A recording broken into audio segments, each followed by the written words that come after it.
ایک صاحب کہنے لگے کوئی ایسا عمل بتائیں کہ میں چاہتا ہوں میری 7 نسلوں میں رزق ختم نہ ہو، جو مہنگائی اور حالات اور پریشانیاں میں دیکھ رہا ہوں، کوئی ہے عمل؟ میں کہا بالکل ہے، اور میں نے اس سے کہا کہ یہ میرے پردادا کے پردادا کا عمل ہے، ان کا یہ عمل ہے، میرے پردادا کے پردادا کا عمل، جو ہماری خاندانی یادداشتوں میں یہ لکھا ہوا ہے، اور فرمایا اگر یہ کوئی بندہ کر لے اللہ نسلوں کا رزق اللہ سے منوا لے۔ اور میں نے اس سے کہا خیال کرنا، رزق کے روحانی ساتھ منوانا، ورنہ دولت مال چیزیں مل جائے گی، جس کے بارے میں کہا جاتا ہے کہ بعض بندے ایسے ہوتے ہیں اللہ پاک ان سے لقمے نہیں چھینتا، سجدے چھین لیتا ہے، اللہ ان سے لقمے نہیں چھینتا۔ کیوں؟ رزق جسمانی دوسرے لفظوں میں مل رہا ہے، اور رزق روحانی اللہ چھین لیتا ہے۔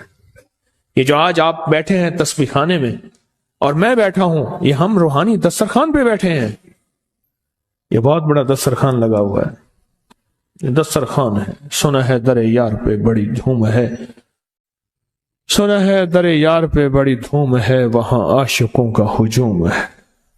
یہ روحانی دسترخوان ہے، میں بھی خود محتاج ہوں، یہ روحانی دسترخوان ہے۔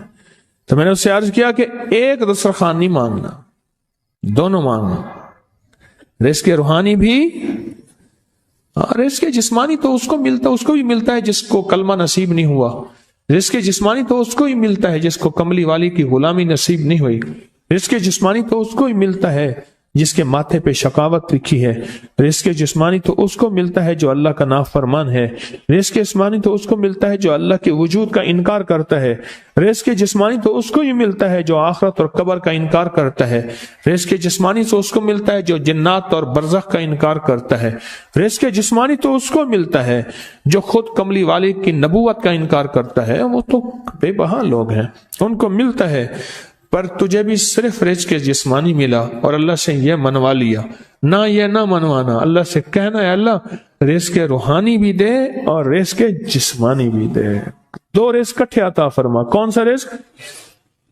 رزق اور رزق جسمانی بھی دے۔ کہیں ایسا نہ ہو کہ میری نسلوں میں صرف مال دولت اور چیزیں ہوں اور تیرا نام اور تیرے حبیب کا نام نہ ہو، تیرا نام اور تیرے کملی والے کا نام نہ ہو، تیرا نام اور تیرے دوستوں کا نام نہ ہو، تیرا نام اور تیری آل و اصحاب کا نام نہ ہو۔ کہیں ایسا نہ ہو میں محروم ہو جاؤں، مجھے آل اور محمد اور آل محمد اور اصحاب محمد کی نسبتیں یہ بھی ساتھ عطا کیے رکھ۔ میں نے اس سے کہا کہ 2 چیزیں مانگنا۔ اچھا قدرت کا نظام ہے تو دیوانے بھی ہوتے ہیں، یقین والے ہوتے ہیں، آپ جیسے آپ مخلص بیٹھے ہیں، اور پوری دنیا میں ہمارے ساتھ اس وقت مخلص بیٹھے ہیں جو ہماری آج کی محفل میں شریک ہیں، ہوتے ہیں دیوانے۔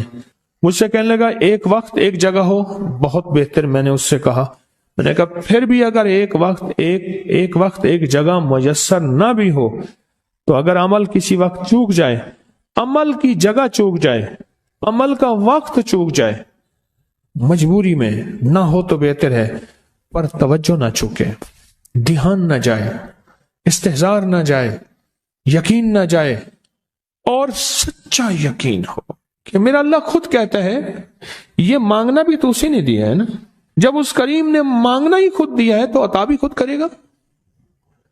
نہیں خوف نارے جہیم کا کہ کرم ہے مجھ پہ کریم کا، وہ خود عطا کرے گا مجھے، اس نے مانگنا دیا دے گا۔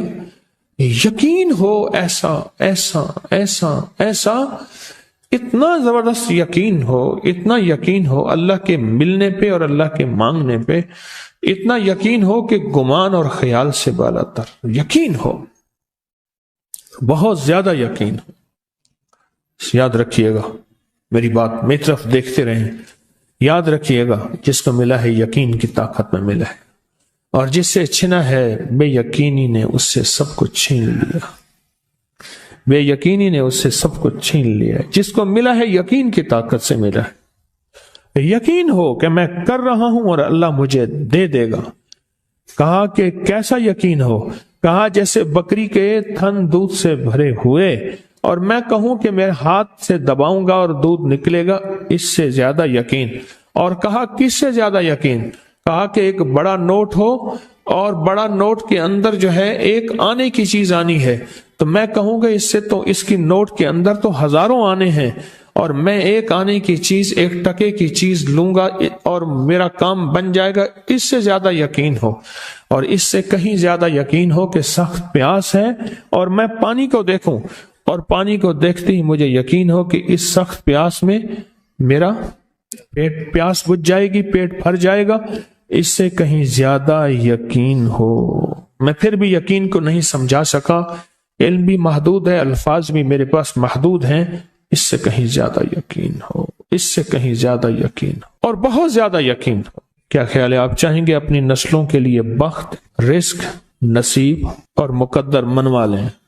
میں نے کہا روزانہ 40 منٹ بیٹھ، 40 منٹ صبح دوپہر شام، جو تیری تنہائی کا وقت ہو، کہ یا اللہ دنیا میں ایسی جگہ کوئی کہیں ہوتی، اکیلے بیٹھے رہتے یاد تیری دل نشیں ہوتی، اکیلے بیٹھے رہتے یاد تیری دل نشیں ہوتی، اور بس صرف ایک بار سورۃ فاتحہ پڑھ، اور اس کے بعد ایاک نعبد و ایاک نستعین کو دوہرا۔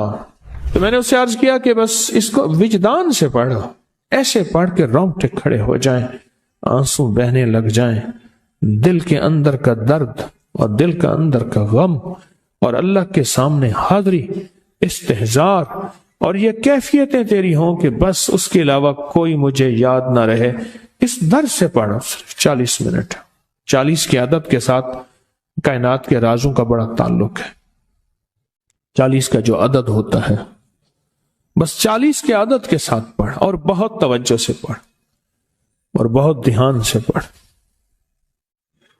بہت توجہ سے، روز پڑھ۔ مجھ سے کہنے لگا کتنے دن پڑھوں؟ تو میں نے اس سے کہا مجھ سے یہ دن نہ پوچھ، تیرا دل خود بولے گا کہ فیصلے ہو گئے ہیں، بس ختم، دل خود بولے گا۔ یہ بتائیں کہ پیٹ بھرتے ہوئے کوئی گھنٹی بجتی ہے، یہ دل خود بولتا ہے کہ پیٹ بھر گیا۔ پیاس میں بھی کوئی کہتا تو نہیں ہے کہ آپ کی پیاس بجھ گئی ہے، وہ دل خود بولتا ہے کہ بس اب پانی کی ضرورت نہیں ہے۔ نیند سے دل بھر جائے تو بس دل لے بس اب سو لیا، وہ اٹھیں۔ اسی طرح دل خود بولے، دل خود بولے، کیا بولے؟ دل خود بولے، اور دل اندر بولے، دل اندر بولے کہ اللہ پاک جل شانہ نے نسلوں کے لیے رزق، عزت، دولت، برکت کے فیصلے کر دی، بس دل بولے۔ کتنے دیر کر؟ اب یہ تیری اپنے مانگنے میں ہے، اب یہ تیری اپنے مانگنے میں ہے۔ مانگنے میں کمی ہے تو دل نہیں بولے گا، اگر مانگے گا تو پتہ نہیں دنوں میں یا ہفتوں میں، جتنے میں دنوں میں فیصلہ ہو جائے گا۔ اس ویڈیو کو لائک اور شیئر کریں، اب کریے یوٹیوب چینل کو سبسکرائب کریں، اور روزانہ زیادہ سے زیادہ سبسکرائب کروائیں۔